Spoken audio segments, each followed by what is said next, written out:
નમસ્કાર મિત્રો, આ વિડીયોમાં આપણે રાષ્ટ્રીય ઉર્જા સંરક્ષણ દિવસ કેમ ઉજવવામાં આવે છે, શા માટે ઉજવવામાં આવે છે અને તેને ઉજવવાનો મુખ્ય હેતુ શું છે તે આપણે આ વિડીયોની અંદર જોઈશું। તો મિત્રો, આ તમામ માહિતી માટે વિડીયોને લાઇક કરી અને ચેનલને જરૂરથી સબસ્ક્રાઇબ કરી લેજો। તો મિત્રો, રાષ્ટ્રીય ઉર્જા સંરક્ષણ દિવસ દર વર્ષે 15મી ડિસેમ્બરે સમગ્ર ભારતમાં લોકો દ્વારા ઉજવવામાં આવે છે।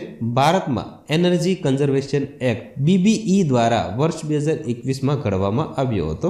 BBE એ ભારત સરકાર હેઠળની એક વૈધાનિક સંસ્થા છે અને ઉર્જાનો ઉપયોગ ઘટાડવા માટે નીતિઓ અને વ્યૂહરચના વિકસાવવામાં મદદ કરે છે। ભારતમાં એનર્જી કન્ઝર્વેશન એક્ટનો ઉદ્દેશ પ્રોફેશનલ, સક્ષમ અને એનર્જી મેનેજર તેમજ ઓડિટરની નિમણૂક કરવાનો છે, જેઓ ઉર્જા પ્રોજેક્ટ, પોલિસી વિશ્લેષણ, ઉર્જા કાર્યક્ષમતા પ્રોજેક્ટના અમલીકરણમાં નાણાકીય વ્યવસ્થાપનમાં નિષ્ણાંત છે।